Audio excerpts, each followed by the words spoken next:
All right. So, Tara, I've been looking forward to this because I think I've messaged you every day. And I think we've messaged each other about Yes. every day since we've talked about this.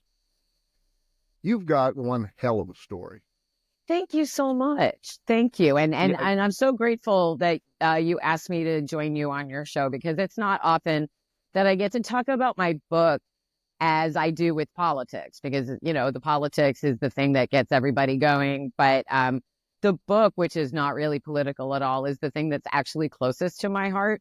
So I'm so glad that we're able to really kind of get into the weeds a little bit with it, and we'll still obviously touch on politics when we get there. But I'm so grateful because I love this more than anything I've ever written in my life, and I'm ready to get into it with you. very nice. And I think we don't realize how much we need these little mini breaks throughout our day after what we've been through the For last sure. 8 years. We need to be able to talk about and listen to things other than politics to be able to keep that resilience going. And what a better topic than rock and roll, right? Absolutely. Nothing unites people like music does, and nothing creates memories Right. like music does. And that's been proven. I mean, there are studies that are even now coming out saying that listening to music produces the same result as taking drugs. It hits fires all of your neurons and gets your adrenaline going and gets all kinds of good things firing inside of you, like love, like those same kinds of endorphins that love produces. And music produces those things. And that's why music lives in your brain the way it does. And why music can evoke memories like that for you. Like you hear a song and you're Right. 6 years old sitting in the backseat of your parents' car, or you're 15 at your Yeah. first high school dance, or like, and nothing connects us like that. And music has always been a humongous part of my life. I was on the radio here for 5 years in Portland from 2004 to 2009. And that's another reason why the book is set at the time that it's set, because it's like pre-social media and pre everybody living in their phones. And I was not interested in writing a story like that, but my story doesn't take place now. It takes place then. So it's, Right. all of it hits the Gen X nostalgia feels, I think, on every level, but also could lure in the younger people because of the recent Dave Grohl stuff that's been going on. So, we can start pulling all of that apart, but not only am I good at like making up stories based on one thing that I knew, but now apparently I'm psychic. So, which is a great selling Wonderful. point. Oh, It's a great selling perfect. point. So, Well, you said something that I want to spiral in on it for just a mm, moment because you talked about the time period, right? mhm. And it's so simple to forget that it's not been that long ago when we didn't have the internet. We didn't have, smartphones. We didn't have all of that. And that there was a time if you wanted to put in a request, you had to actually dial the phone and call into the radio station and That's hope someone correct. answered. You couldn't just text it in or Instagram or however you get it in now. It's a different time, and yet so much on an emotional level in your book is timeless. Yeah, it Y- really y- is. y- Well, So go ahead. let's let's talk about the obvious. Mhm. Why you decided to write the book, The Sound of Settling, The Sound of Settling right a now, which rock is and available roll. at taradublinrocks.com. So let me quickly try to encompass the backstory. Back in 2001, well before there was ever social media, but there was, of course, the internet. But it was the beginnings of the internet, truly, for most of Sure. us. And something that the kids who have only grown up with the internet aren't really aware of. But like in the pre-social media years, it was like all people just didn't really trust the internet the way that they do now. If they do, Right. I don't know this, pre AI and all of that. But when we were first getting online in the late 90s and early 2000s, people were wary of each other. Who's real, who's not real? What is this thing? Is it ever going to go away? Is it going to ruin our lives forever or whatever? And back then, if you told somebody that you were going somewhere to meet somebody that you met on the internet, they would be like, that person's going to murder you. Like there was no trust Right. in the process. And then now, if you said, oh, I'm going to go meet somebody, but they don't have a Facebook, they're not online at all, people are like, but then they're going to murder you. Like, how are you going to vet them? So in just like 2 decades, the way it's all, the attitude about the internet is turned around is really interesting. Excuse me, I have to lean forward because I had a notification that was silenced. Okay, I hate when that pops up. Okay, Gotcha. so back in 2001, I was a mother of a 2-year-old, and I was married, and I was living out here, but I don't know if you, but, and I was a very active member of the Foo Fighters post board, because pre-social media, we would gather on websites and chat with each other that way. And it had different forums, and there were forums that were about the band, and then there were forums that had nothing to do with the band. And in between, you could, just talk to fellow fans about Foo Fighters. You could, all that, just, as you would, right? Pre-Reddit, that's how we did. And I made a lot of friends on that board. As a young new mother, because babies sleep a lot, and my ex-husband is a doctor who worked a lot, and I spent a lot of time on that post board. And at the ripe old age of 32, I had myself a crush on Dave Grohl, because he's Dave Grohl, okay? And if you know anything about him pre this year, okay, let's just not get there yet. Back in the day, post Nirvana, early Foo Fighters, he wasn't the ginormous rock star that he is now. He was very accessible. Sure. And he was, really cool guy. And sometimes he would actually write letters to the board, and everybody would lose their shit. And so, back in 2001, in August of 2001, Foo Fighters, had a show at the Troubadour in Los Angeles just for people who were registered on their board. And you had to win a spot. And then if you won, you had to get yourself there. They weren't providing lodging or transportation. That was on you. And so there were like 40,000 people on that board by that point, or 30,000. I don't even know. But I still entered the contest. I was still one of the people who won, and I flew down, and it was like this. So this is a month before 9/11, just to kind of give you perspective. So my friends met me at my gate. Remember when people could do that? And then the next day was everybody just hanging out at the venue, because you had to get wristbands, and then we stood out all day, and then we just went back online. And so by the time the show started, I was right in the front, and there was no barrier, and it was my first ever Foo Fighters show, and everybody knew that I loved Dave, and so everyone was really great about making sure that I was in the front. And you know how girls go to rock concerts, and they're like, oh my God, the lead singer totally looked at me. So guys, oh my God, the lead singer totally looked at me. But when he did, he said, I know who you are. And I was like, why? Why and how and why over and over again, why? And sang to me and talked to me. And I have an MP3 from that show with him saying my name. And I was just like, what? Again, why? So if you've ever been to the Troubadour, there's a tiny backstage above the floor. And my friends encountered Jimmy Chamberlain from Smashing Pumpkins, and they were doing shots with him. He's like, you guys want to go upstairs? And we were all like, yeah. So we go upstairs to the backstage room, and Dave is standing by himself drinking a beer. And I thought I would just, be me and this Jersey mouth. And I was just like, hey, Dave, like we had seen each other the week before and knew each other. And he goes, Tara, and he gives me this huge hug and says in my ear, it's so great to finally meet you. And again, I'm like, what? Like, you're the big deal rock star. I'm not anybody that anybody should know. What? And to this day, I don't know how he found me on that post board. He once told me that he thought I was a big sweetheart and a fox, and that's lovely. And he once called me his internet crush, but I don't know, again, to this day, I still don't know how he found me in that miasma of the internet. From what I do know, he would, enjoy lots of drinks and get on that board at like 3 a.m. and drunkenly peruse and whatnot. And then but nothing ever happened between us. I need to seriously stress that. And it was like, sure, then no, it totally did not. Because that night that we met in 2001, he wanted me to go get something to eat with him. And I had to get on a flight the next morning and fly back home, back to my then husband and my then 2-year-old son. And I did that. That was the choice that I made, because that to me was the only choice. I mean, I wasn't going to cheat on my husband. I mean, I was tempted. I can't say that I wasn't tempted, because I was not a happily married doctor's wife person. But I was a mother and still am a mother, and it's still the most important thing in the world. And I was not going to And come on, I mean, with a rock star, come on, even with Dave, I was just like, no, I'm not throwing away this life for a notch on somebody's belt that I can tell. So I have a story. Like, come on.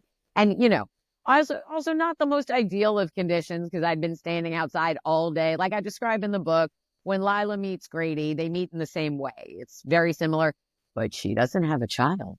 She's just unhappily married, and she's going to use winning a contest to see her favorite band as a means to create her own life for herself. And instead, what happens is that the lead singer of her favorite band is like, hey, I love you. And she's like, I love you too. And then they go off together as I could not. I could not. And so over the years, people would say, well, what if you could have? Or what do you think would have happened if you did? Or do you regret it? And no, by the way, I would like to say I do not regret never exchanging bodily fluids with him. Considering what I learned afterwards. And again, there are things that I know that I'm always going to just kind of keep to myself out of respect for him and his wife and his daughters, especially because he has daughters. I'll maintain that respect. It's not like there isn't a whole shit ton out there for them to find themselves. But, again, it was always respectful. Like, throughout the years, people have taken my love for this band out of context because they don't know me and they don't know the backstory and they don't know that I was not a happy person and I felt really invisible as a mom back in 2001. I felt invisible both to my husband and the world at large that only saw me as a doctor's wife and a mom when I was more than that. Obviously, we're all more than that. And it was frustrating. And so it was always, a story that I had in the back of my mind. And then you cut to years and years later. I got divorced in 2005. I've had my own life since then. My children have grown up. And then then we had this pandemic thing. And in the subsequent years between the day I met Dave Grohl and today, or the pandemic, I should say, 2020, I had not spent that much time with him and I had not spoken with him that often, but I am fairly positive that I'm the person who inspired him to write the song Times Like These, which prevented Foo Fighters from breaking up, which is another thing that I sent you along with so that you could, hear all of the backstory. But basically we had a conversation in 2002 when he was here with Queens of the Stone Age, where Foo Fighters was on the verge of breaking up. And he wanted me to go to Coachella because they were both of the bands, Foo Fighters and Queens of the Stone Age, were playing. And Foo Fighters were going to play like a set of covers and then break up like literally on stage is what was allegedly going to happen. And I was like, okay, well, if you're going to maybe get on a plane and go camping, then you have to play a cover of my favorite song. And he asked me what my favorite song was. And I said, Heroes by David Bowie. And he said, I'll never cover that song. Like he was totally waiting for me to say that. And the reason that he wouldn't was because he was friends with the Wallflowers, who had covered Heroes on the same Godzilla soundtrack that he had collaborated with Sean Diddy Combs, or we probably shouldn't be talking about either.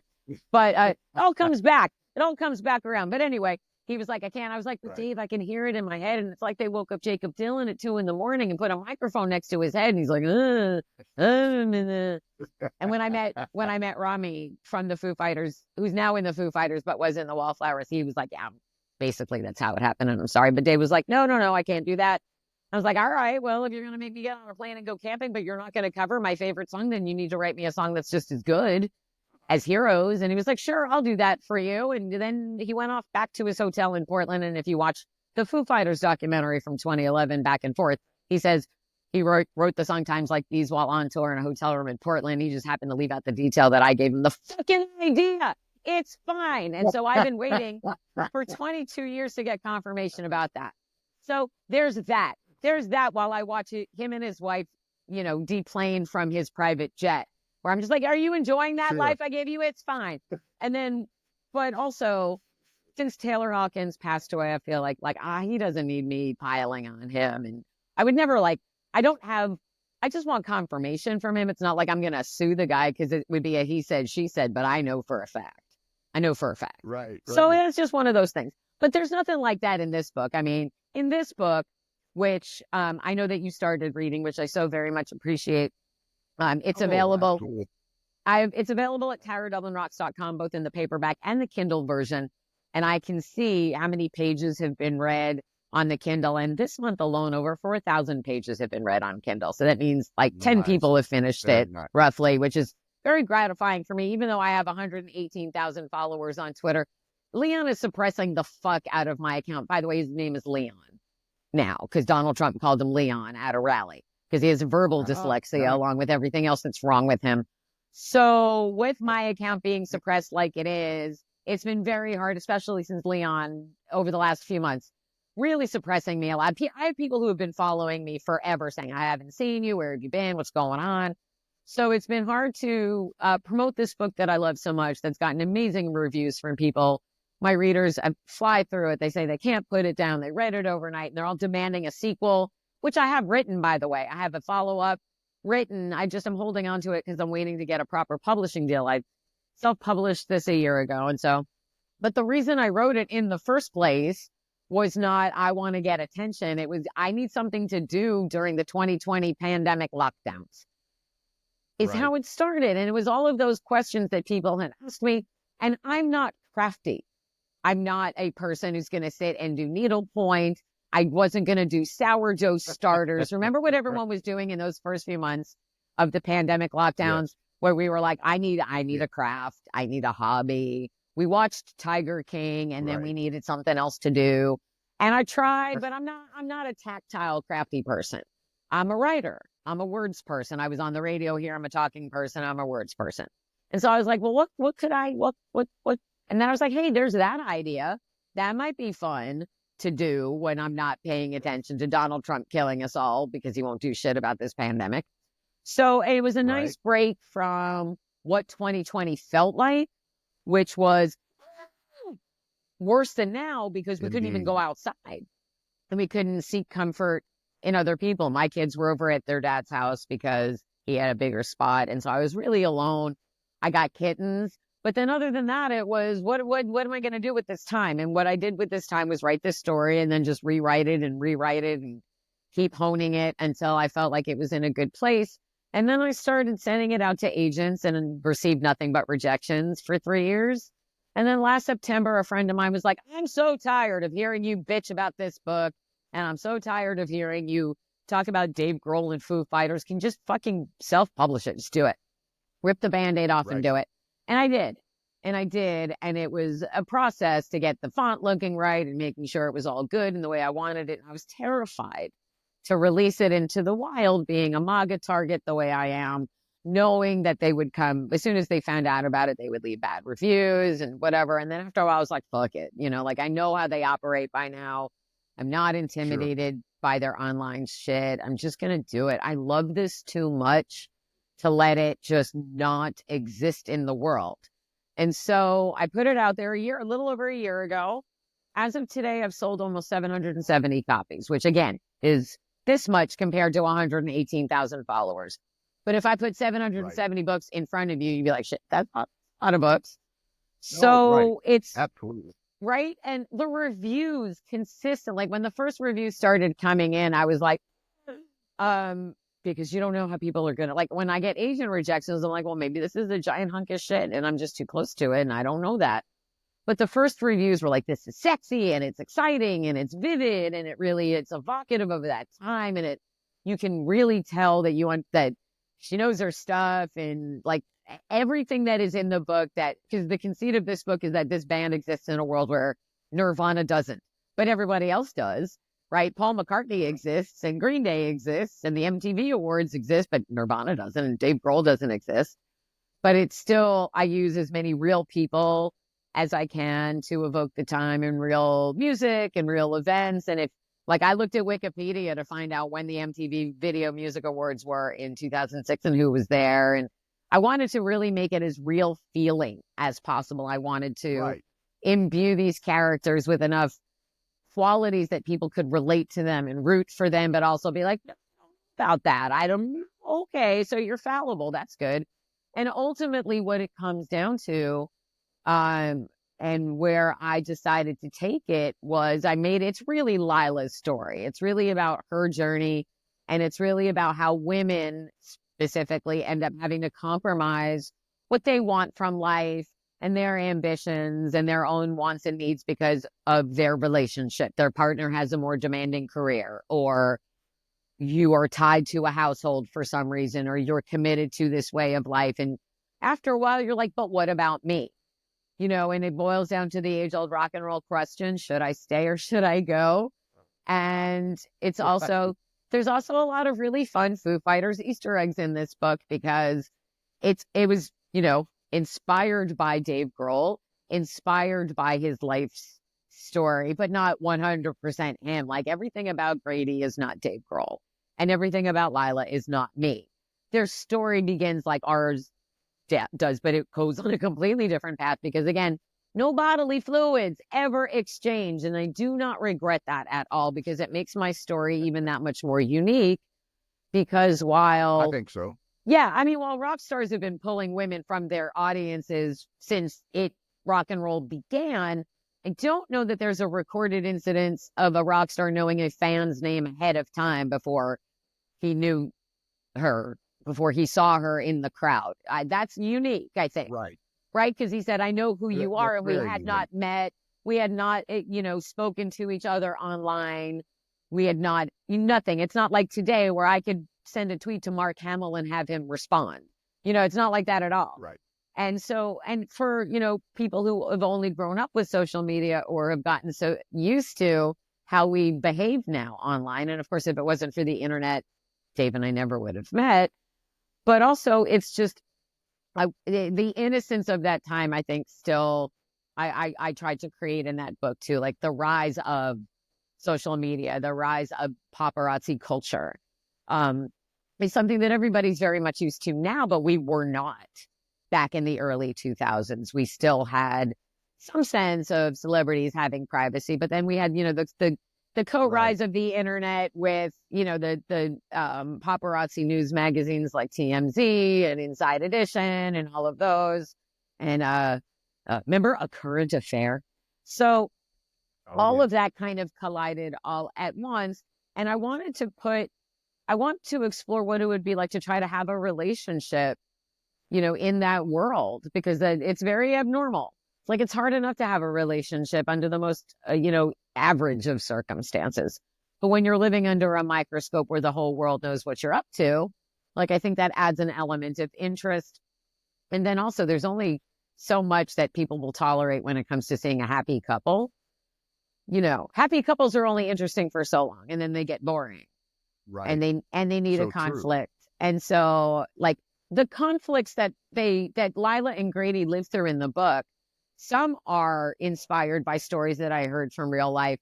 Then there are others that I fully made up. I fully made up all on my own because I needed a place to take them that would be interesting. And then even subsequent, like, again, and I cannot reiterate this enough, I first wrote this book in 2020. I first published it a year ago. So things that have subsequently happened, like, again, I'm psychic because there are things that have happened where I'm just like, wow, that's close. That's really, like, staggeringly close to what I've written. So. And I'm sure that's gratifying in its own way. Yeah. Some of it is because it'll make the Easter egg hunt a little bit easier for people. But then there is stuff where I'm like, I made that up and it happened. What? So maybe not exactly how I describe it, but there's similarities enough with real life where people are like, wait, when did she write this? So it's just a fun read. And it was like you said at the beginning where we desperately need an escape from the day to day. And it's a great fun, it does not take place now is key. Right. It's a key. It's a blast from the past kind of a feeling. It'll stir nostalgia in Gen X and also, like, send younger generations looking up, like, that's what they did. That's what they had to do. They had to do that instead. And, like, I always like the rotary phones. I love watching the videos of, like, the younger kids trying to figure out a rotary phone. I found that hilarious. Right. But, Right. And I also have, like, other reasons for people to read it. Like, there's a great blurb from Cameron Crowe. And there's a lot of celebrity things in there, and I want it to be a streaming series. And so, again, you can get it right now at taradublinrocks.com. And if you don't, and it'll just direct you to Amazon. And if you don't want to support Amazon, and I don't blame you, you can also get it at powells.com or have your local indie bookstore order it or your local library order it. You can get it all kinds of ways. And it's also free if you have Kindle Unlimited. So there's my pitch.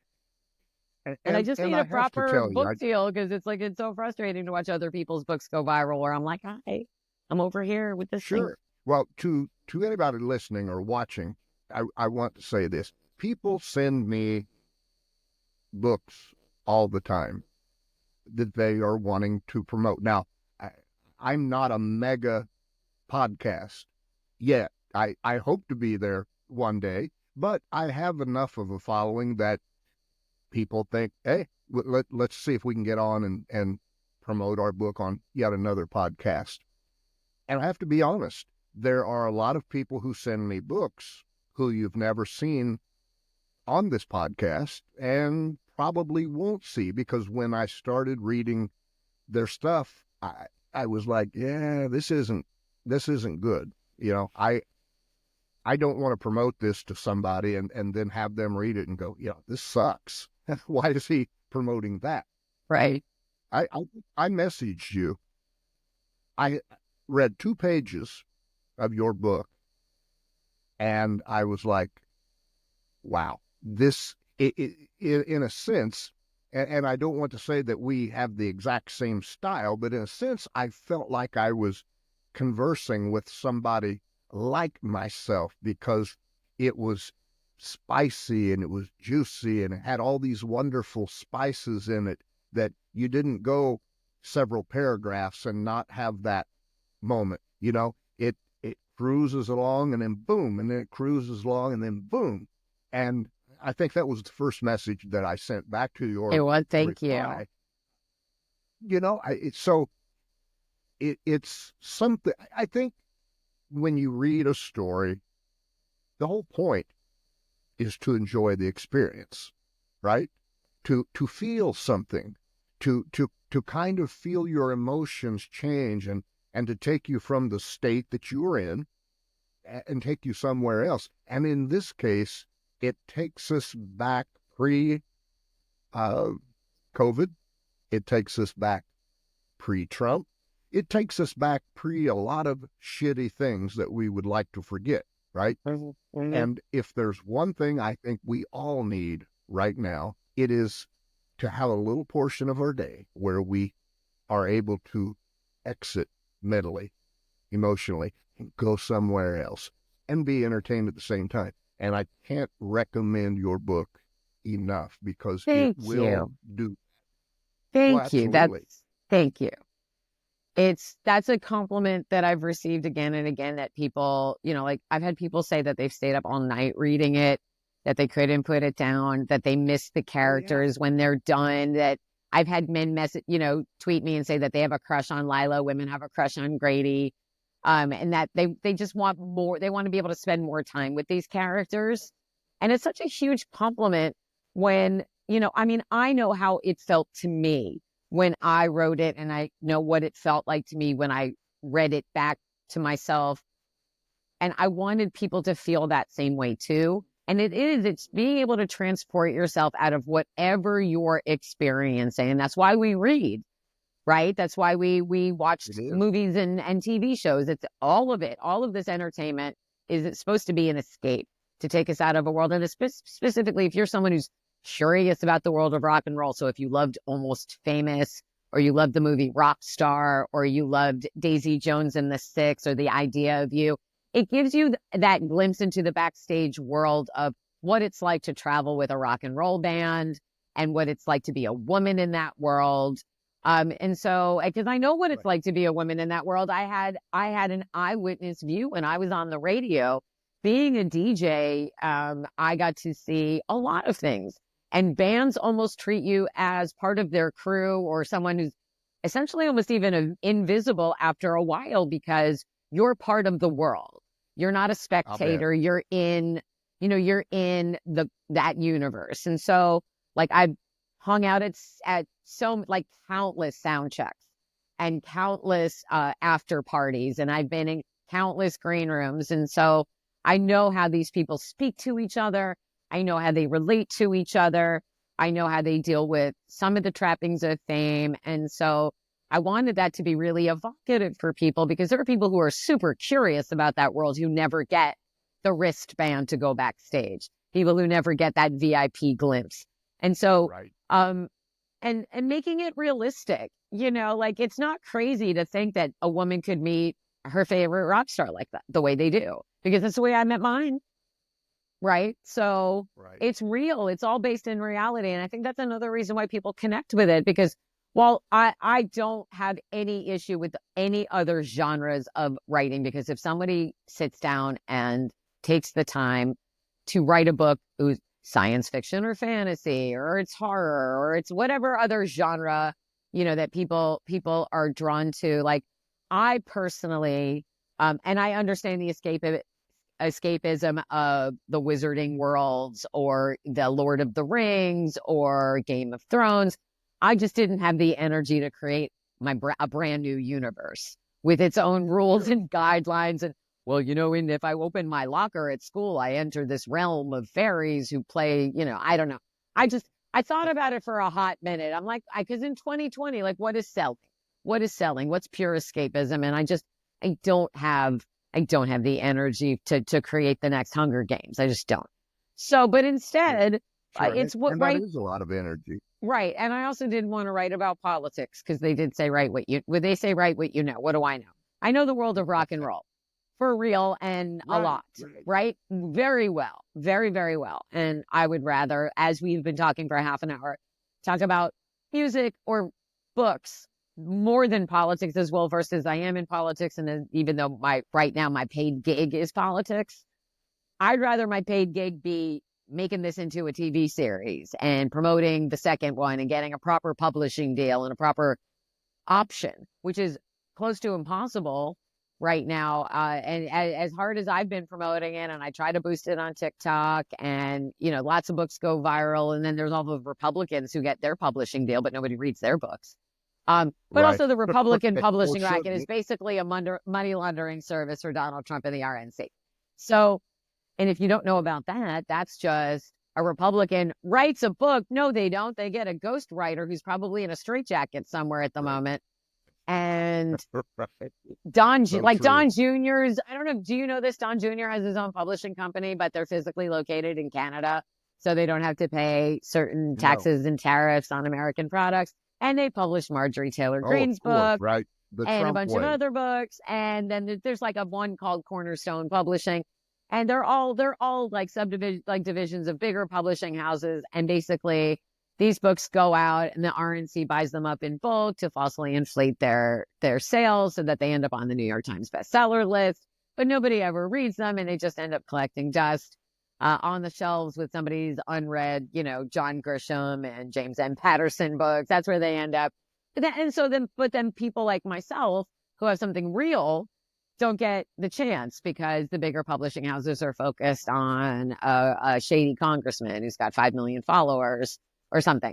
But this book gets, consistently good reviews, and not even from people who are related to me, but people who actually read them. Like, people who are seeking that escape, people who have stumbled upon my Twitter by mistake because they found me because of politics, and they went there and they were expecting this to be a political manifesto of some sort. No, there's a little bit towards the end, because Lila really tries to find herself. And that's another part about this, is in her attempt to figure out who she is separate from being the rock star wife, she tries to connect with other people because her world is so small. And so one of the people that she connects with is her gay friend, Blake, who is a doll and a delight and a super fun character. And so his issues eventually become important to her, but it's not the gist of the book. And I'm not in here trying to there's no hidden Democratic propaganda agenda, as the MAGA people have accused me of. No, I'm not brainwashed. I'm not in a cult, and I'm not trying to brainwash you. This is just Dave Grohl thought I was cute a million years ago. And the thing is that as hard as I have tried to explain to people why the story itself is significant, the backstory is significant, because at that time in 2001, I felt invisible as a human being. I did. And I think that, and I hope that there are a lot of women out there listening and can relate to this feeling, because being overshadowed by your partner is real. It's a real thing that a lot of couples go through. And sometimes it's the woman who has the larger career and the man is grappling. But when you're a doctor's wife and you're not earning anything, you don't earn the money that comes in, and your role is to be the wife and the mother. People sometimes don't honor that. There are people who don't think being a mom is a valid way to live out your life, which I, disagree with entirely. Working moms have a valid existence. Non-working moms, equally valid existence. We're not here to split those hairs. But it was more about feeling invisible.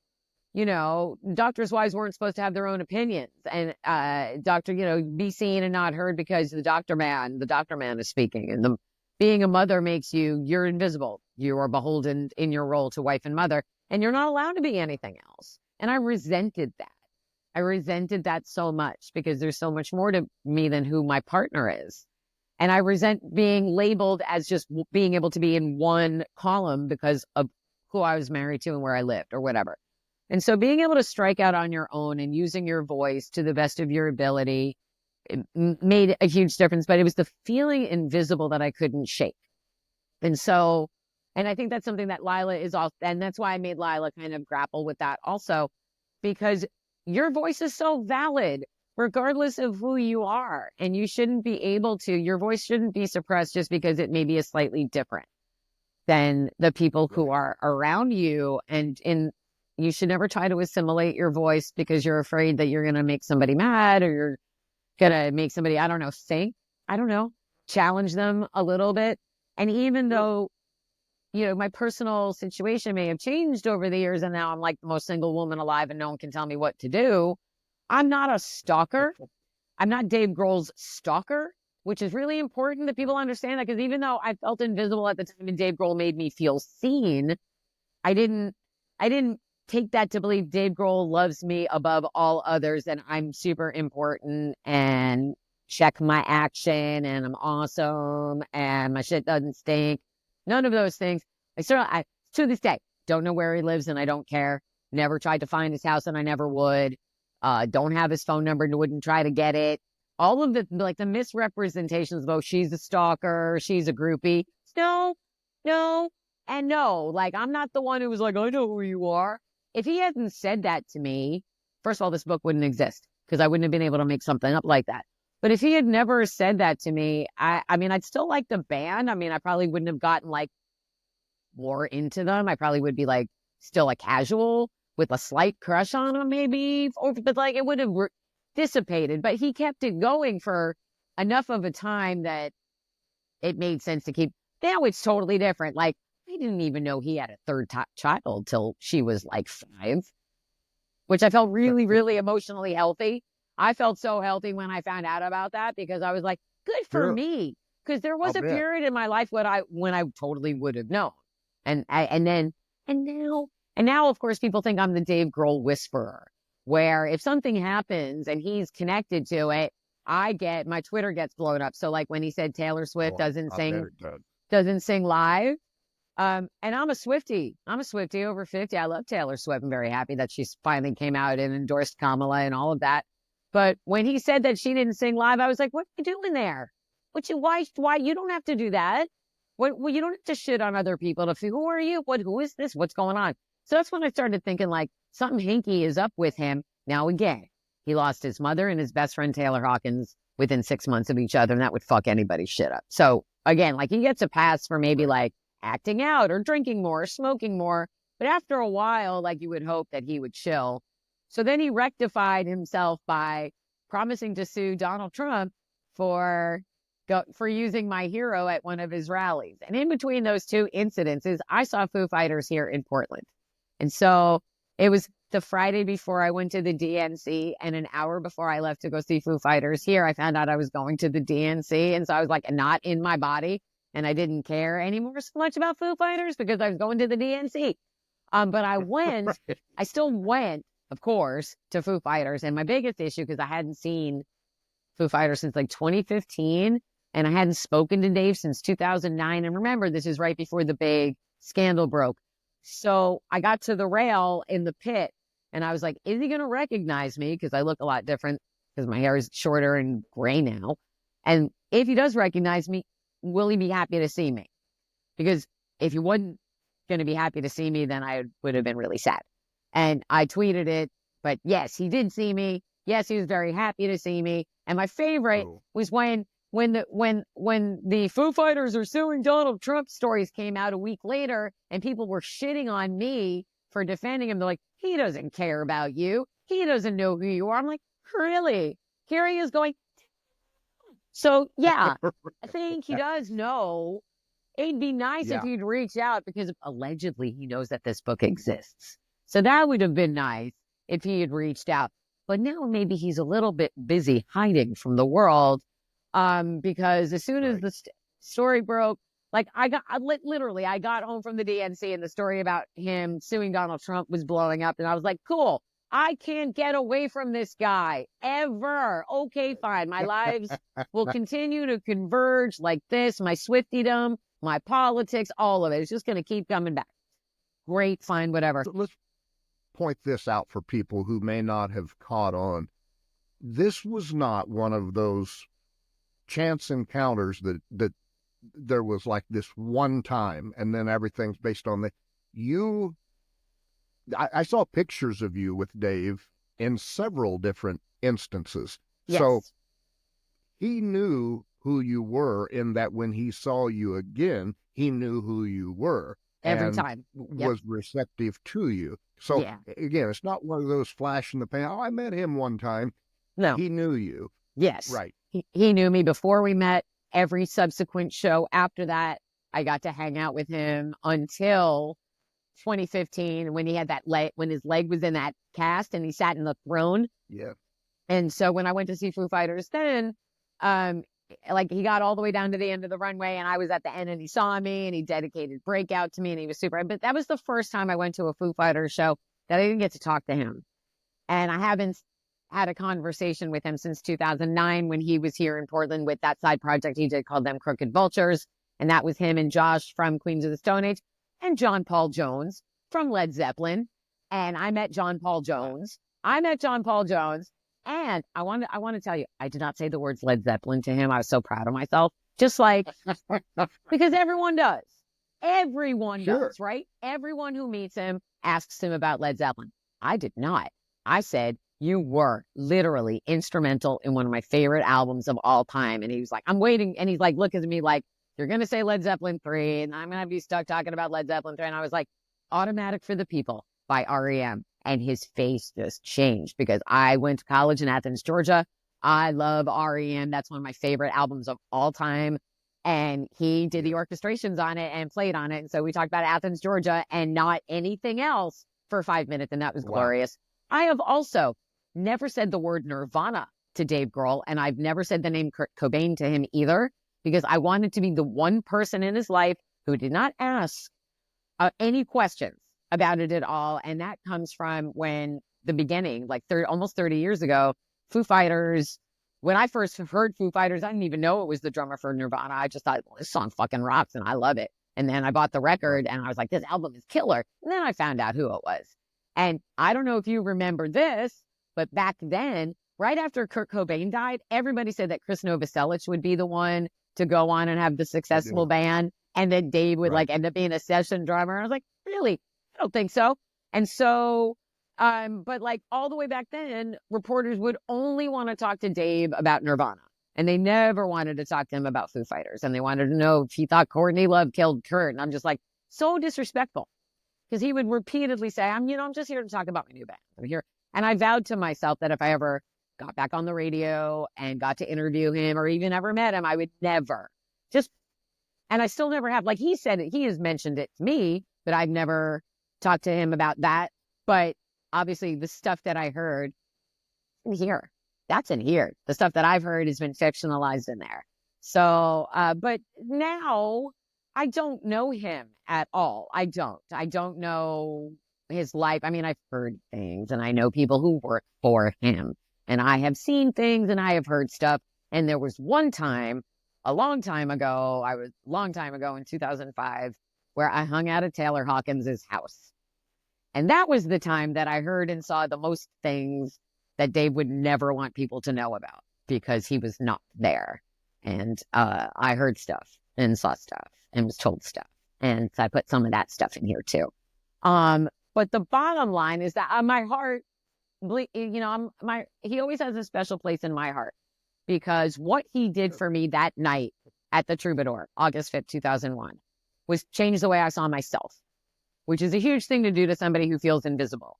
Because again, I didn't feel very appreciated by my husband at the time. I felt taken for granted. I felt that society didn't see me.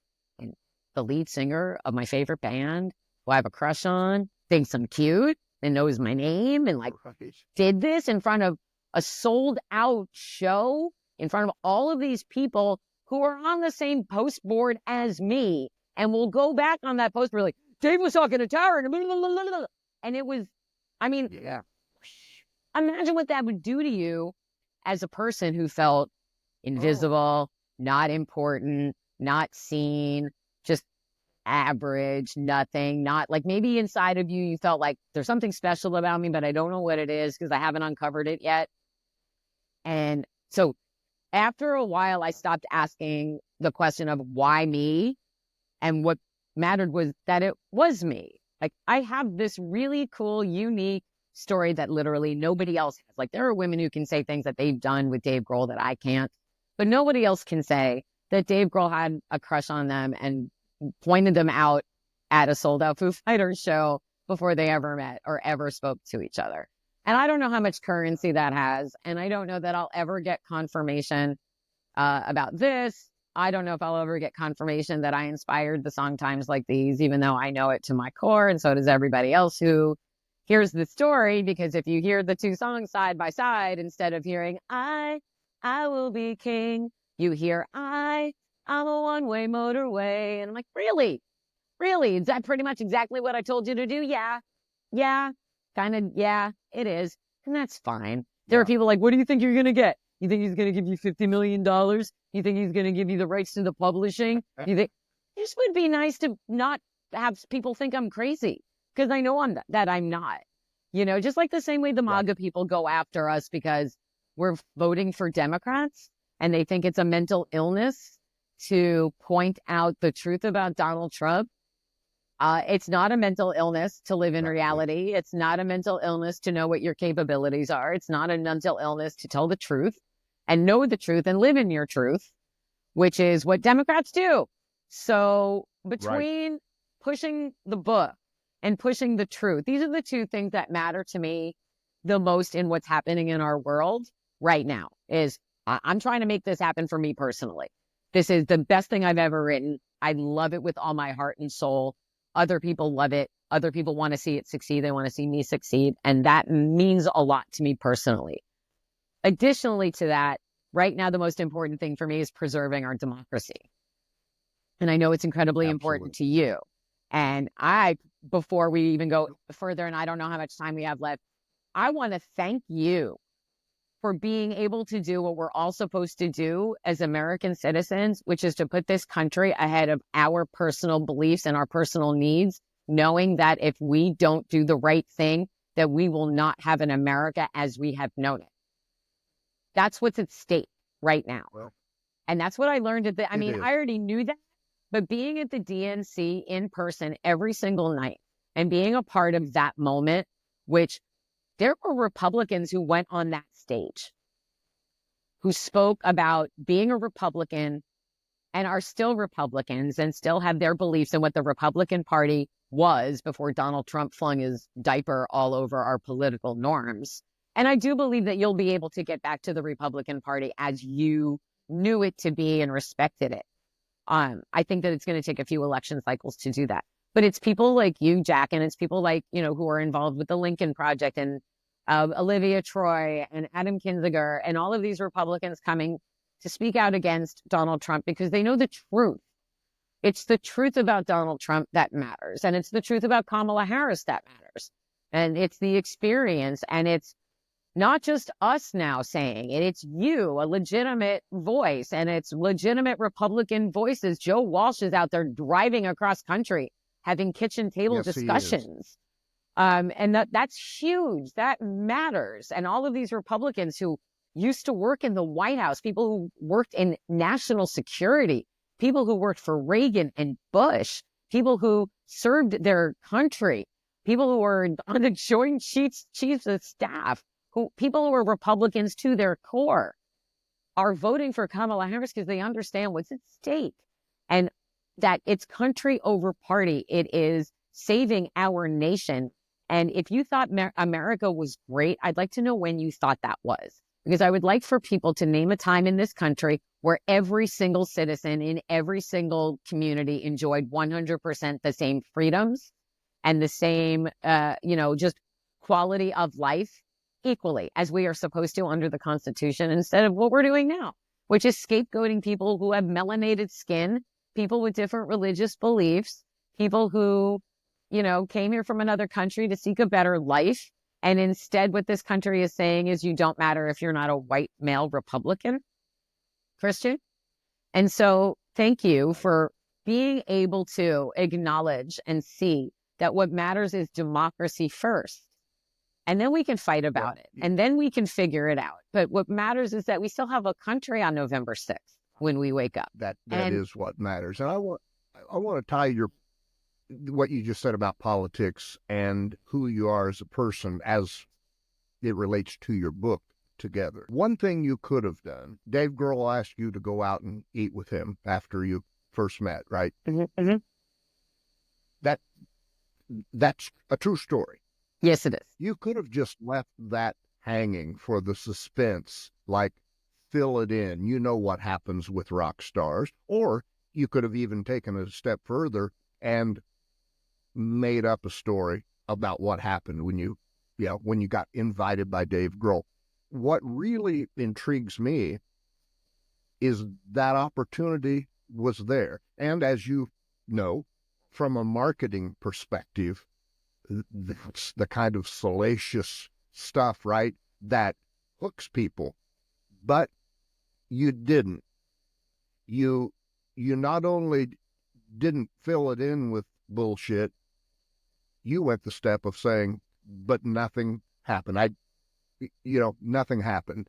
Now, a PR person might tell you, well, don't admit that. Just leave it hanging, right? Let people fill it in themselves. But that tells me a lot about you as a person. Just your feeling about, hey, I want to be truthful about this. So that's what makes your book, to me, even more intriguing, is that you are very clear. Look, this is not a one-for-one story. This story that I've written, it's got a lot of the truths about what happened in it, but I took the liberty to add the things that I knew that would make it interesting in fictionalized characters. And I see the carryover into politics for you, right? There are just some things that the truth is the truth, and whether you like the truth or don't, you go with the truth if you are truly about democracy and freedom for all. So I just wanted to point that out. That thank you. It's not just this position you have politically; it's reflected in how you live your life. And that's it. I mean, I hate being lied to. I just hate it, and I avoid lying to people. I mean, there's omissions of details so that you're sparing someone else's feelings, but I don't out and out lie. I don't embellish. Right. Because eventually people are going to find out. And that's one thing that I reiterated to both of my sons throughout their lives. I would rather hear the ugliest truth than the most beautiful lie, because the truth eventually comes out. And when you lie to somebody and they found out that you lied, they lose trust in you. And losing trust is really bad, because getting trust back with someone is very hard. And being disappointed in someone, you'll always feel that sense of disappointment in them because they lied to you. They deceived you. And for whatever their reasons were. Oh, I didn't want to hurt your feelings, or, oh, I didn't want to admit it to myself, or, oh, this, or, oh, that, or whatever. It's still going to come out. So you have a choice. When you have an uncomfortable truth to tell somebody, you can tell it in your way, because you're going to have to live with that story regardless. So whether, and so you might as well just tell the truth from the start. Yeah, and you can even preface it by saying, I'm not excited to tell you this. or whatever. And one of the examples that I always use over and over when it comes to Democrats holding our own accountable, Michael Avenatti. Michael Avenatti was a humongous disappointment. So was John Edwards. Those are two examples that I always hold up because John Edwards, we thought was the second coming of John F. Kennedy, which he kind of was because he cheated on his wife. So, but we found out he was a ginormous piece of shit. He didn't just cheat on his wife. His wife was dying from breast cancer and going through chemotherapy, and he fathered a child out of wedlock with his mistress. That's not going to be my vice president. Fuck that. No. So we hold our own accountable, but we also tell the truth. And if we can't do something, we're going to tell you it's going to take a while. If something's not going to be easy, we're going to tell you it's not going to be easy. We're not going to lie and tell you you're going to overnight COVID is going to disappear like a miracle. We're not going to lie to you and say that we're not going to cut your taxes or not going to increase your taxes. That's not it. That is not it for me. And so for me, more than anything else, I don't care who it comes from and I don't care who it's about. And I don't care if it's about me. The truth is the truth, whether you like it or not. And I often wonder we would be enjoying Hillary Clinton's nice, successful second term right now. Donald Trump's parents had just taught him to accept loss like a normal human being. You don't like it? Right. Sorry. Suck it up, big guy. I mean, I don't like all of the news either. But the example that I always give for people, because news that you don't like isn't fate. It's just, I don't like that story. Okay, too bad. Like the example I always give is you're stuck in an airport terminal. CNN is on the TV above you. There's a story about a hurricane where so many people have died. Let's just say it's a massive hurricane. All these people died. They weren't ready for it. Oh my God, that's terrible. You see people on the roofs getting rescued by boats and helicopters and la da da. Oh my God, that's terrible. They take a commercial break. They come back. Then they have a report about how inflation is at a historic low at 2.5% under President Joe Biden, and Bidenomics is working. Which story is real to you? Sure. You don't get to decide. It's not about if it's real or not. It's about, here's the truth. Here it is. You are welcome to not like it, but it's really important that you learn how to accept it because it's not about your feelings. Facts again, it's the fuck your feelings crowd really freaking out about the facts about Donald Trump.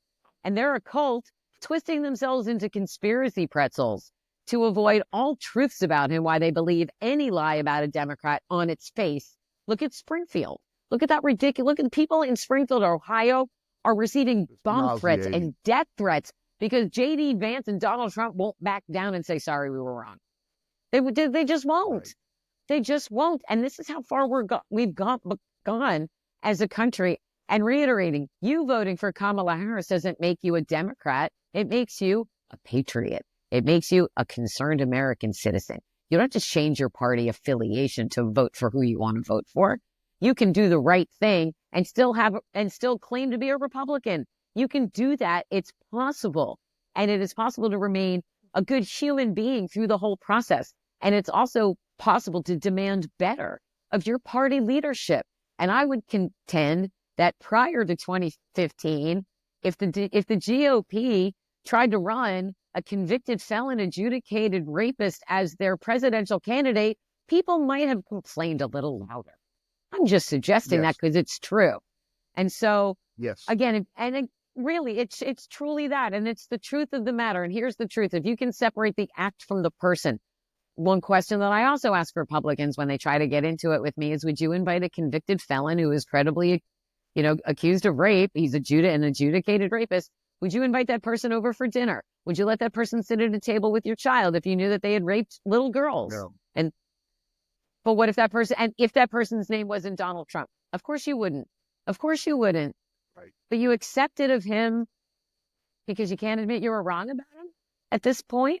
The sundowning, the yelling about Hannibal Lecter and sharks, and there's a giant faucet in the Pacific Northwest that's going to provide California with water. There has to be, I want to believe in my core that there's a point where the truth does matter. But you and I and other people who are living here on Earth One, we have to be the ones that continue to make it matter and hold corporate media accountable to continue to report it. And the one thing that I always encourage people to do, if you don't believe anything you hear on TV about Joe Biden and Kamala Harris, just go to the White House website, whitehouse.gov/the record.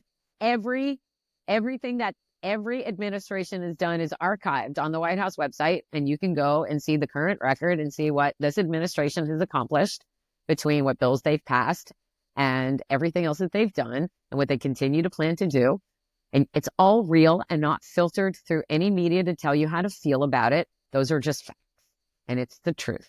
Such a great suggestion. I mean, really. It really is. And I want to that's what I tell people, said, like if you're arguing with someone and you don't know where else to go with it, stay away from the cult of personality and deal in the facts, because the facts are just what they are.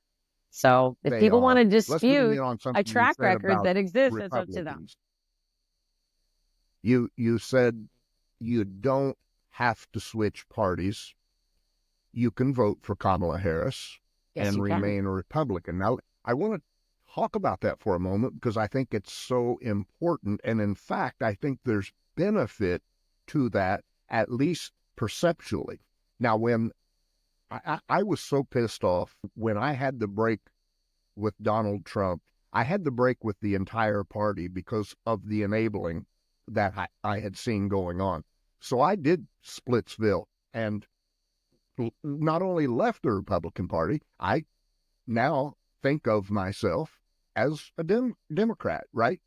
Now, there's value in that, I suppose, perceptually, but I think the real value is in an Adam Kinzinger, for example, who says, look, I'm not going to bullshit you and say, suddenly I believe and back and support every single policy in the Democratic Party, that I'm going to just abandon everything that I've ever believed and jump parties.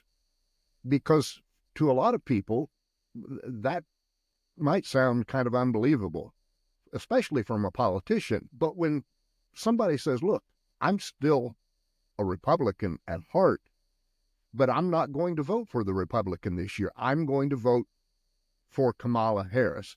I think there's real power in that, even when people don't realize initially that there's power in it. We all heard people saying, okay, yeah, Liz Cheney, but she's still a Republican. Adam Kinzinger, but he's still a Republican. I think that's where the real juice to be squeezed is, in the fact that even though they still identify with much of the original GOP policies and positions, even with that, they're going to vote for Kamala Harris. So thank you for bringing that up. Well, it's important. It is important.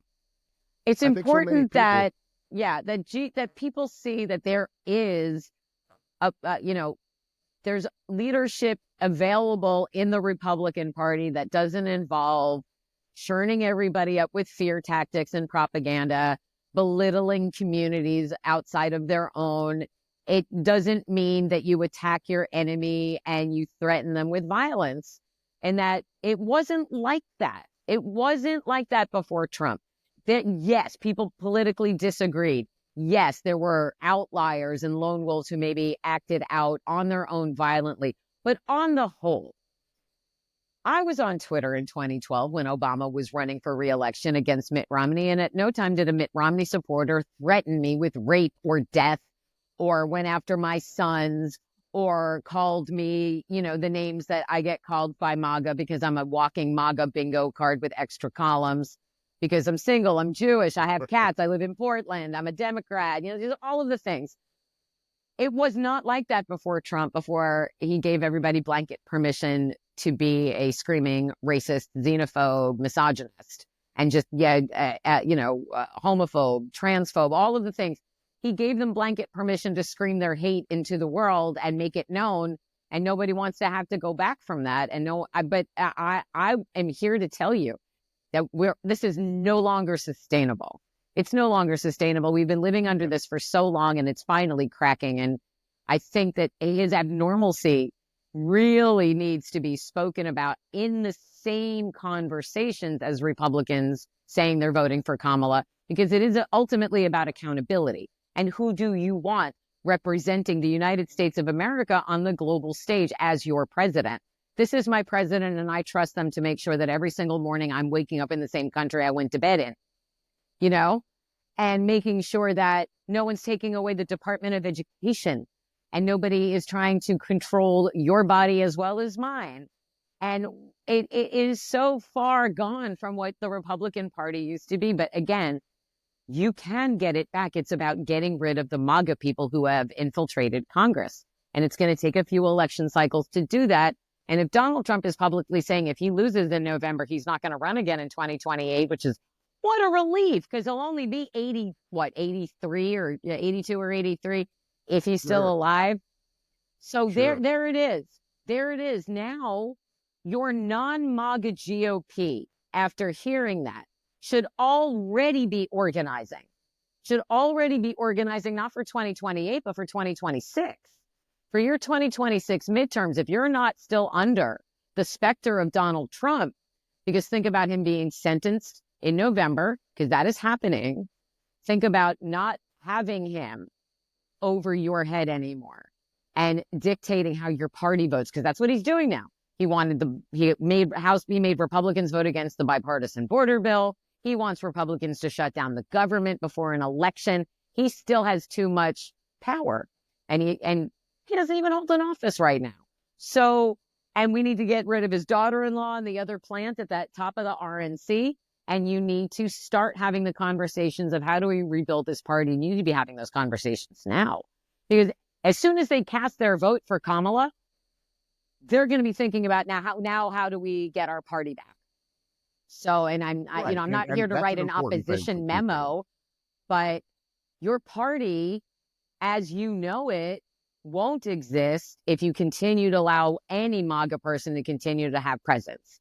And so it's my greatest hope that we get the Democratic majority back in the House. We either hold or increase our majority in the Senate. Kamala Harris came out today that she is willing to get rid of the filibuster if it means implementing and codifying Roe. And so that's another reason to keep voting blue down ballot. And so we get that trifecta, we can implement real and meaningful change in the ruling body. And so it's getting rid of the MAGA people in Congress who don't want us to have the freedoms that Americans have enjoyed all along. It's the MAGA Republicans who want to take away your Social Security. It's the MAGA Republicans who think that we're not going to have a secure border. And I've had this discussion over and over again. It's MAGA Republicans who killed the bipartisan border bill that a President Kamala Harris would have signed. Joe Biden would have signed that bill. He would have, but it would make Donald Trump look bad. So Republicans should vote for Kamala Harris because she's going to give them the secure border that they've been claiming they want, while also building up the middle class and making sure that everybody is paying their share and making sure that public school kids are getting educated, making sure they have food in their bellies, making sure that everybody has health care, making sure that everybody can make their own decisions about when they start their family, how they grow their family, and what goes on in somebody else's house is really none of your damn business, as our hopefully next Vice President Tim Walz will tell you. So your ballot and your vote is your business, and it's private and it is secure. And don't let anybody tell you differently. Like, yes, there are people who are trying to mess with our elections, and those people will be held accountable. Like Mark Elias is on this, right? Mark is tremendous. I love him so much. And I'm so grateful that there are, and that senator from Nebraska who won't let them divide. He voted against them. He won't let them divide their electoral college votes. These are the people who matter. These are the Republicans who are willing to stand up and say, I love my country. I want to preserve our democracy. And remember, just because it's a democracy doesn't mean you have to be a Democrat. You just need to be someone who's invested in enjoying the freedoms that you enjoy and making sure you continue to have them, that your children have them, your grandchildren have them. Do you like being able to go to the store whenever you want? Do you like being able to cross state lines without showing paperwork? Like these basic things that we just take for granted as Americans, all of those things that we just take, the freedom that we enjoy in moving around, the autonomy that we enjoy as Americans. That's how you keep America great, is making sure that we can still do those things, regardless of your skin color, your community, who you love. None of those things matter. What matters is that you are willing to uphold your democracy so that you can have that life. So, and Democrats, by the way, want Republicans to have all the same freedoms we want. It's not just for us. And that's what Donald Trump doesn't want that. Joe Biden says he's the president for all Americans. Kamala Harris says she's only had one client her entire life, the people. She is there for the people. When she was attorney general, when she was a prosecutor, when she was a senator, and now is vice president. She's here for the people. And Donald Trump is there for himself. And he didn't run because he's not running again because he wants to be president again, because he's a devoted civil servant. He's running because he wants to stay out of prison. Look how many people have gone to prison for him. And so, again, you and the rest of the Republicans were able to take a step back and see the bigger picture beyond the MAGA cult. You are the ones who are going to be able to preserve your party once you're able to preserve American democracy by voting for Kamala Harris and Tim Walz. And so that's why we have these conversations. And they're not easy. These are the difficult conversations that Michelle Obama asked us to have when she was at the DNC. And I'm taking that to heart. My own stepfather's going to vote for Trump for a third time. There's nothing I can say to him. There's nothing I can say. Nothing. Nothing. Really. And he lives in New York. Like his vote is spit into the Grand Canyon. And he can say that he's voting for Kamala to negate my mother's vote for her. But what he's really telling me is, I don't care about the women in my life. I even said that to him. Like, you don't love me. You don't love my mother. You don't love your 4 granddaughters if you're going to vote for her. Sure, I do. No, you don't. You just care about brown people not getting into your city. Like, that's just shitty. That's just, you're leading with your hate, and you're voting with your hate instead of your love for country. If you love this country, then vote for the people who are going to really take care of it, and not, if they're saying they want to eradicate government agencies that have been taking care of shit for all of this time pretty well, like, that should give you pause. And so, again, you mentioned something when you said, you don't love me, or you don't love women. Here's the thing: the party that is big on America first. Here's an example where they're not putting America first. They see their views on immigration as being America first, but they're really not. They are about people they don't want in their country. If you are America first, you focus on the Americans that are here, that are part of who you claim in your moniker to support. But when you're taking actions that are going to hurt the very people that you claim you put first, it's insane. Women more and more, the argument doesn't have to be made near as much now as it did even 5 or 10 years ago, that women can do so many of the things men can do. Why? Because we see it. Right. We are seeing it in action. Now, clearly, there's a rebellion against it, and perhaps stronger than it's ever been in history. A lot of people might argue that, saying, well, I don't know about that, because look what women can do today that they weren't able to do. That doesn't mean the underlying feeling has changed with that. Right. That just means laws have been passed that allow it, but not that people feel differently about it. And I argue people who were against it at one point are still against it, but in a stronger, more visceral way now. That the hate that's generated by the party that claims to put America first is being channeled right to people like you, people like my daughters, people like my wife. It's so inside out, but like you said, so intuitively and intelligently, there's nothing you can do to change your stepfather's mind. No, and it's frustrating. It's just frustrating, because if you were to put Kamala Harris's record side by side with Donald Trump's record without their names at the top. So you have Kamala, if I just gave you a piece of paper with bullet points, here are 2 candidates. I have not put their names on the top, and I have not put their party affiliations on the top. And I've just listed in column A, this candidate has been a prosecutor, an attorney general, a senator, and the vice president of the United States. This person has been found guilty of 34 felonies, including this, is facing 54 more. has been found guilty by a jury of sexually abusing a woman, has done this, and this, has bankrupt casinos, bankrupt business, is not allowed to run a business in New York City. Like, you just put it there, gender neutral, party neutral. Even the most ill-informed human would look at those and go, well, the person in column B is not someone I'd want leading my country. Just the basics, the basic facts. Right.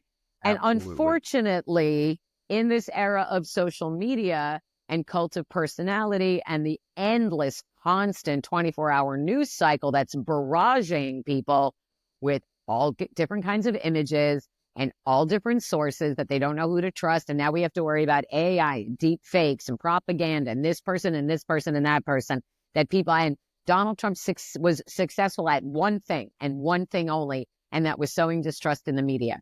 He successfully did that. Everything else he's failed at. Absolutely everything else. He has successfully, duped a whole bunch of people. And it's disheartening to me as a thinking person that those people don't stop to think for themselves and say, this doesn't feel right to me. This seems concerning. I'm a little off about it, which is why, like, I don't fight with the fake accounts. Like, I can spot a fake account on Twitter in a second, and I know how to not waste my time. But if it's a member of Congress, someone running for office, or somebody who's got a ginormous platform, whether it's Elon under another name or it's somebody, anybody with a huge platform, I will go back and forth with them and I will say, show your facts, show your work. Right. What do you have? You don't have anything except bullying and hateful rhetoric. And you're so dug into this cult that you can't possibly admit that you were wrong. Show me one thing that Donald Trump did for you that didn't benefit himself first and had actually improved lives for all Americans. Show me one thing, and you cannot. He doesn't have policy. He doesn't have a successful track record. All he has is this cult who is owned by Russian blackmail. It's the Russian blackmail, and we know this because Merrick Garland told us, and we're going to find out more. We're going to find out more about this Russian propaganda campaign. So I wish that more people cared more about the truth than saving face on the internet. If I'm wrong about something, I'm the first person to admit I'm wrong. I'm happy to admit that I'm wrong because I want to be right. I don't want to use whatever platform I have to dupe people or lie or push something that's false. If I tweet something and I find out it's fake, I delete it, and then I tell people I deleted a tweet because I found out it was fake. Yes. Integrity matters. I want our corporate media, integrity in politics is few and far between, but it still matters. Integrity in the media matters. I just want people to tell me what happened without telling me what they think about it, and let me decide how to feel about this. And I show you something and it is real. Don't tell me it's fake. Don't tell me a picture I took or a video I took is fake. Don't do that. Do your own research. You don't like my source? I'm sorry you don't like it. Go to the White House and there it is. That's the source. Go to Sure. And it also, by the way, people fighting about the next debate, doesn't matter if your debate is on ABC, CBS, Fox News, or under a bridge in the middle of America. The facts are the facts no matter where they are spoken. They are saying truthful things on Fox News. Kamala Harris is leading him in the polls. Kamala Harris did not do the things that they say that she did as a prosecutor because her track record is available to you. She didn't put disproportionately more black men away. Like, just all of these lies that are so easily proven if people weren't lazy and people would take the time.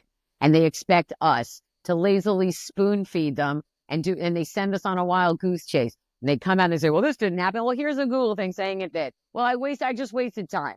I just wasted your time. Now you're not tweeting about this. Now you're tweeting about this bullshit thing I made up. So while we're winding up here and we're in the last weeks of this election, anybody who's still hanging out with us and watching, if you're on social media and you see somebody pushing just such absolute bullshit, you have a choice. And your choice is to try to change their minds, but you're not going to. You're not going to. You're not going to change their minds. That's unfortunate, but you're not. All you can do is be responsible and consistent in your own messaging, which is, I'm not lying to you. Here is the truth. These are the facts. This is what Kamala Harris has said she's going to do. This is what she's already done. And everyone's like, why hasn't she done it yet? She's not the president yet.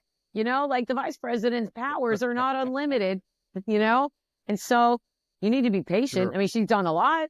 She has done a lot. She's actually, she's decided she's, broken more ties in the Senate than any other senator in the past, and overseeing it as vice president. She's also decided more votes. So, and that's what it is. And so, like, she's done tons of things. Go look at the website. Go look at, I don't know what the undecided voter saying, I don't know what she's about. Bullshit, you don't. Bullshit, you don't. She's a Democrat. What are Democrats about? All Democrats have a pretty similar take. We want all human beings to enjoy their lives without fear of retribution from another human being. I don't think that's a lot to ask. Nobody wants to take your gun away. We just don't want you to kill other people with it. Maybe it should be a little bit harder for you to get it. Maybe you should take a class on how to operate it like you do when you get a driver's license. Like it should be harder to get a gun than to drive a car. That's just our take. Yeah. But once you got it, we're not. Please tell me about a time a Democrat showed up at your front door and said, give me all your guns. Right.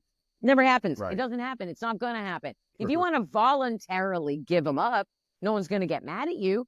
I posit that there should be a voluntary, let me say that again, a voluntary gun buyback in this country where it is subsidized by the government and you can voluntarily turn in all your shooty weapons and all those things and get a tax credit, or you get a stipend from the government where they're like, here's $1,200. Thank you for helping. And then they take all of that shit and they melt it down and they improve our bridges and tunnels and railroads as part of the infrastructure plan.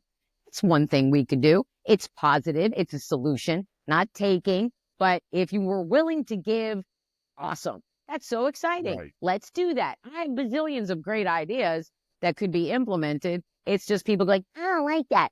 Do you want to live or do you not want to live? Do you want your food to be free of additives? Do you want your air to be clean? Do you want your water to be clean? Basic shit like that. Would you like to be able to go to the doctor when you need to and choose that whatever doctor you need to go to? Would you like to have health coverage regardless of pre-existing conditions? Would you like your mental health care also to be covered? Guess what?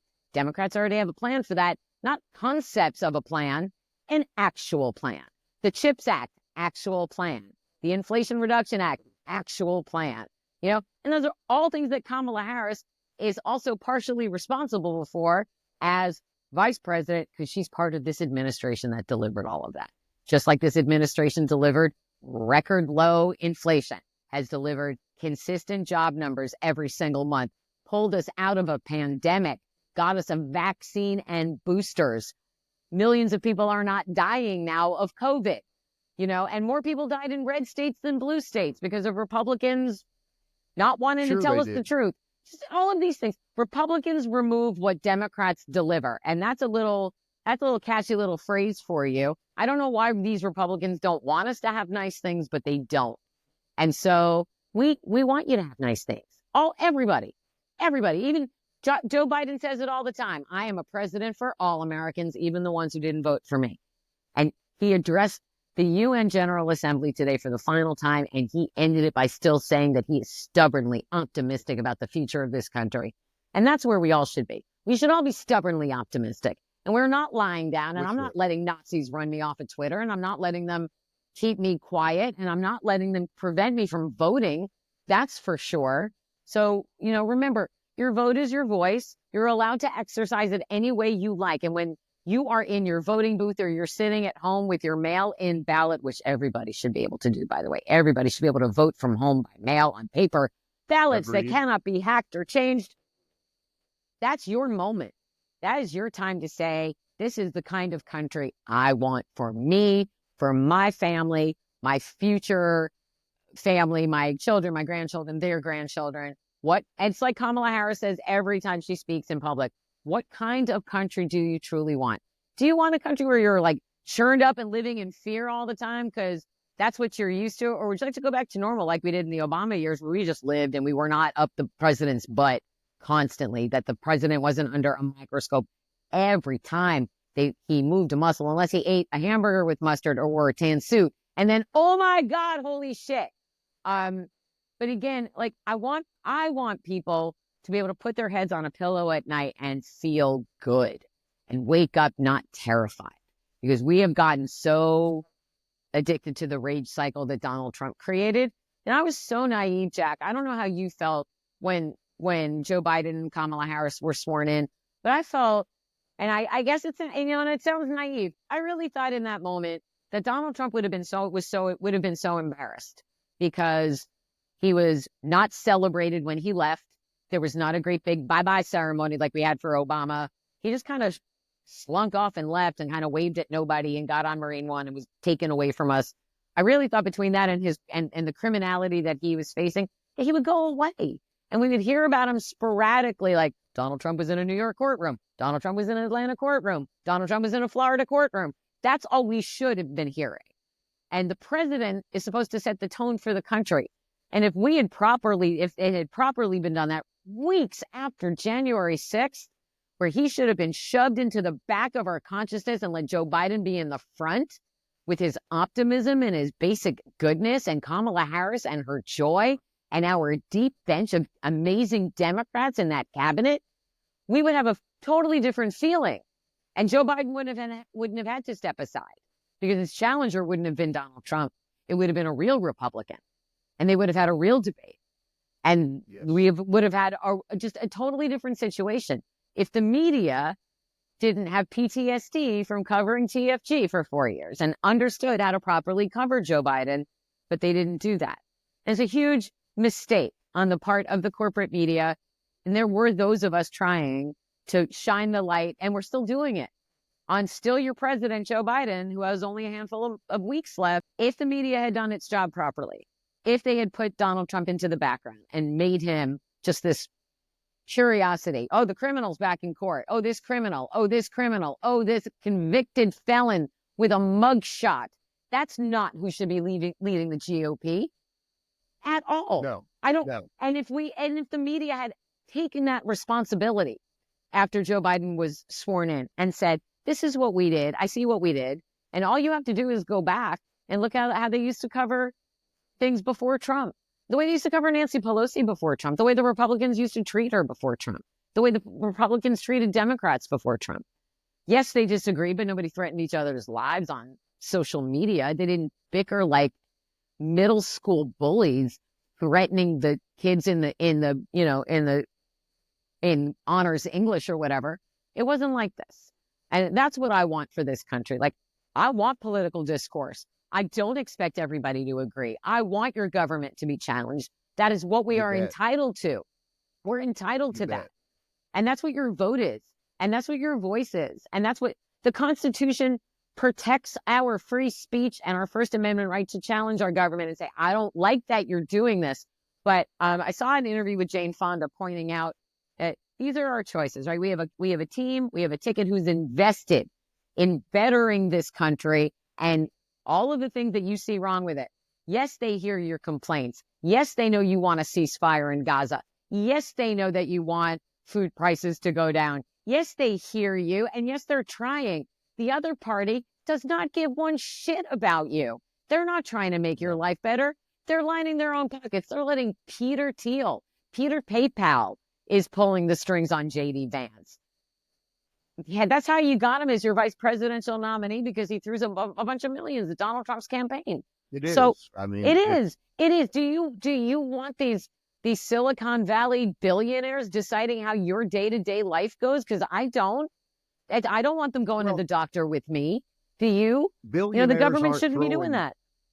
Billionaires aren't throwing money at this election because they want something better to happen for the average person. Billionaires throw money at this election because they want and desperately need better things to happen for themselves. That's it. It's really that simple. And the idea that the Trump administration, and now just the Trump family, take the administration out of it, former president, the Trump family on every level continues to grift in ways that are frustrating, because pre-2016, right, a lot of us had this misconception that if something bad happened in politics, in that a law was broken or a real no-no happened, we had this belief, or maybe for some people it was just a hope, that it would not go unchecked, that something would be done. Once it was discovered and an investigation had been done, boom, it's over. And we have watched one episode after the other with the Trump family. When Laura Trump was put in charge, you know, that It's was abnormal. not It's fully happening. abnormal, and nobody challenged it. They're like, what are they doing? No, It right. really shouldn't be. It's You know, just a blatant nepotism like that just shouldn't be allowed in politics. I that mean, wouldn't happen in corporate America. and it wouldn't happen at the DNC because, if we heard that Chelsea Clinton was all of a sudden in charge of the DNC, people would never stop screaming about it. No, no. Or, something like that. If something like that happened, if Hunter Biden was put in charge of the DNC while Joe Biden was running for re-election, it's absolutely the same exact thing. It is the same thing. And we have tried to point out the hypocrisy over and over again, and you can call it false equivalence or not, but that he's always been allowed to get away with these blatant, just throws away all societal and political norms to just do and say whatever he wants, consequence free, and that people treat his criminalities as slaps on the wrist. I mean, he has a prisoner number. He has a prisoner number and a mugshot, and they are fundraising and grifting from that instead of being ashamed by it. This is how far we have gone. This is how low they have dug a hole. This is where the bar is now. At this moment, they always invent a new low for society on the daily. So now it's blame the Jews if I lose, because he's gone there. He's blaming the Jews. Yes. He's ranting about melanated people from other countries coming to this country, because he was screaming about it the other day. They're coming from Africa and they're coming from this country. And just say it now. He is this close to saying the N-word at one of his rallies. This close. Sure. And so we're living at a time where if people really don't stop and take a breath and go, what have I been doing? What have I been doing? Now, I don't know that there are enough cult deprogrammers out there, and I wish that there were, because again, it is my truest hope that these people come back to themselves and go, all right, well, now I see what I did. I have enough forgiveness. Like, the Democratic Party is big enough that we will welcome you at any stage. Like, it's just like being a Swiftie. We don't care how long it took you. Just come on over. Come on over. We will accept you. We accept all people, all colors, all creeds, all gender associations. However you identify, come on over. We want to make sure that your life is a good one. So I don't know why that's seen as a bad thing. And I don't know why that's seen as something to be ridiculed, that we like joy and humanity and treating each other with basic kindness and making sure everyone thrives, and that everyone, here's a weird thing Democrats want. When you leave your house in the morning, we want you to be able to come back alive. We don't want you getting shot at school or at work or at the mall or at the movie theater, at a concert, at a coffee shop, at your church, your temple, your mosque. We don't want that. We don't want that. And then at the end of your life, we want you to enjoy the Social Security that you've paid into your entire working life instead of handing it over to the Republicans. Because why would you do that? Why would you do that? Why would you give away your money to somebody else? And it's this top 1%. How much money does a human being need? Is another question that I often ask people. Elon Musk has untold billions. Peter Thiel, untold billions. Donald Trump doesn't have nearly as much money as he brags that he does. But these Silicon Valley billionaires, billionaires, you can't spend that amount of money in a lifetime. You just can't. Right. I mean, you could try, you can give it away, or you could be egregious and be like, I'm going to buy this boat and this rocket. Okay, there's all my money. But truthfully, how much do you need as a human being? And then, so you die with the most toys or the most zeros in your bank account. You can't take it with you. So what are you going to, why?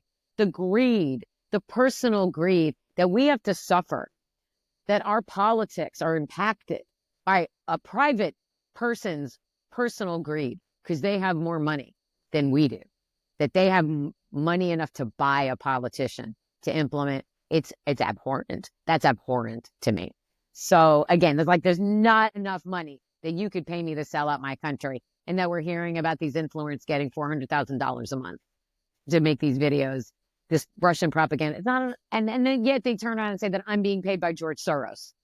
That anti-Semitic trope that we're all being paid by George Soros. No, I'm not. Never gotten a penny. Never gotten a penny from George Soros. Boy, that back paycheck that he owes me. So again, it's all about the truth, Jack. It's all everything that we've been saying in this time that we've been talking. It all comes back to, what is the truth? Where did this come from? What is the truth, and why does it matter? It will always matter, even if people are ignoring it. Eventually, you can bury it. You can ignore it. You can deny it. But eventually, like all bodies, the truth floats to the surface, and eventually it's discovered. And eventually we find out who tried to obstruct that truth, and who tried to prevent that truth, and who lied to us. And then, that's when the shit goes sideways. That's when you find out. And so we're in and they don't like the find. That's where we are right now. We're in the finding out, and they really don't like it. So as we start to wind down here, first let's stop and let people know where they can find you. How can they find you on Twitter? Let's start there. I am Tara Dublin Rocks on Twitter and TikTok, and then Tara Dublin Rocks, and then the number 1 on Instagram and Threads. And I also have a Substack, which is Substack/Tara Dublin. And then you can buy this at taradublinrocks.com, which just takes you straight to the Amazon page, where you can buy it either on the Kindle or on paperback. And I hope that you do, because The Sound of Settling, again, is the most, it's my favorite thing that I've ever written. Although my friend Thad, who's like my editor, he's read the follow-up and he says it's even better than this. So what I'm hoping is that people will check it out and share it on their social media with people and boost it, because you can help somebody go viral in a good way, and you can help somebody get boosted, especially when we're being suppressed. And so it is my greatest hope that I get this book in front of, an agent or a publisher, or I get a big account to share it. There are big accounts on Twitter who have the book, who have millions of followers, but they just haven't shared it with their followers yet. And I feel like if I send, like I did with you, I sent you my book, you were like, yes, I'm reading it. I like it. It's good. This is authentic. It's genuine. That's the best of all worlds. I don't want someone to promote me if they don't believe in it, right? If they're like, oh, I couldn't get into it, or it's not my thing, and it wouldn't feel authentic to me, that I would understand. But I send this book to someone who prides themselves on being an influencer, and they say yes. And it's not free for me to send it to you. Like, it costs me money to send you my book, and I believe in you, and I believe that you're going to do right by me, but then you don't. That's kind of like, meh, meh. So, but authentically, like right now, it's all I have is social media, word of mouth. That's what I have right now.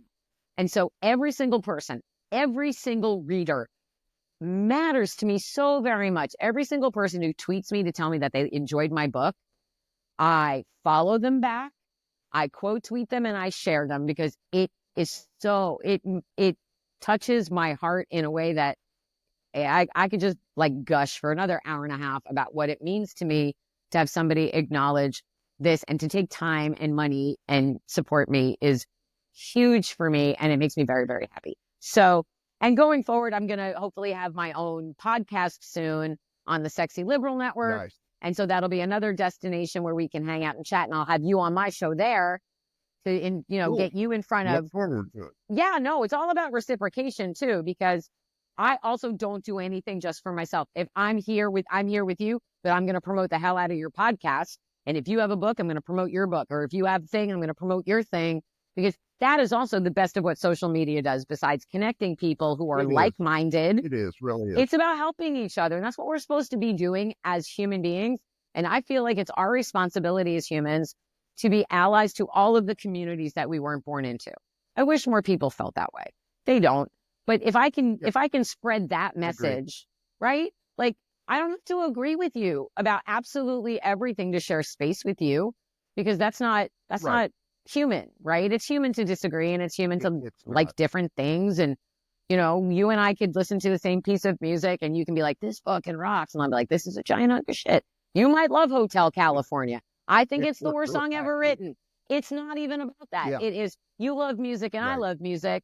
Let's talk about that, how that connects us as humans. And so you don't have to be a political person to hang out with me. You can read my book and come talk to me about that. I'm on TikTok also as Tara Dublin Rock. So you can go look at my videos. They're not always political. Sometimes they're about my book. Sometimes they're just silly. Sometimes they're about Tailor Swift. So it's, again, it's connecting with each other as the human beings that we are and trying not to lose that humanity in this world. Very nice. Well, I will say one more time, I loved your writing from Thank you. the first paragraph on. I know it's something that people are going to find compelling. And again, I want to, if somebody missed this in the beginning, I won't promote a book that I've read down through and I'm like, no, I don't really care for this. Yeah. That's I just don't have that in me Right. to promote someone and promote their book when I think the book sucked. And Yeah. I've had some of those sent to me, and as I said, you've not seen them on this podcast, and probably never will. Well, So your authenticity matters. So it does. I love your writing thank style. you. I think others will too. If you like We're going to do rock and everything we roll, can. if you're interested in the behind the scenes world of rock and roll with some sexy sex and some Foo Fighters Easter eggs, there's some fun Foo Fighters Easter eggs. If you have, and so what's interesting is in this whole time that it's been out, it's very few people have said, oh, I saw that this is a Foo Fighters thing or this must be a Foo Fighters thing. I mean, it's obvious when I tell you the backstory that the band is modeled on this or the previous band is modeled on this, but then there's lots of stuff in it where you're just like, I wonder what that is. So if you're someone who reads The Sound of Settling, which I hope that you do, I hope that you'll reach out to me and we can talk about it. Actually, just the other morning, I did my first ever book club, which was super fun. We got on Zoom and we talked about the book for about 45 minutes and it was a joy. Oh, I bet. It was Yeah. a joy to do that. Yeah. I would be very happy to do that. When I have my own podcast, it'll be a nice balance like this where we'll talk about politics. Then we're going to talk about fun pop culture stuff and music and remember how human we are. And that, like you also said, we had said earlier, it's finding our joy, which we are allowed to do. You don't have to live with this churned up in your stomach. And something that I do when I leave, and I don't leave my apartment very often. I work from home. I write for hillreporter.com, and that's my job right now. But the only thing that I do when I leave my house in Portland, and I encourage other people to seek out something similar, I belong to a group here in Portland called the Low Bar Corral.